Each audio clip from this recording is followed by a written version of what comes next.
Welcome to the troubleshooting guide for VTube Studio. Let's go over step 7, trying a different Wi-Fi connection router or use a personal hotspot. Not too many people think about this one, but would you believe that your router could be the issue? Follow along and feel free to pause or rewind if needed. Now there are multiple options in this one, so make sure to follow along very closely. Option 1. Use a different router. Connect to a different Wi-Fi connection network. Restart VTube Studio on both your PC and phone. Ensure the IP addresses match on both VTS programs and turn the connection back on. Option 2. Use a personal hotspot, iPhone or Android. Go to your phone settings and enable personal hotspot. Allow others to join and connect your device to the hotspot.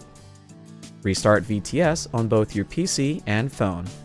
Ensure the IP addresses match on both VTS programs and turn the connection on.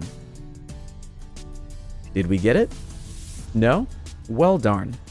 Looks like we're moving on to step 8 then. Check out the other videos here or simply wait for the next video to play.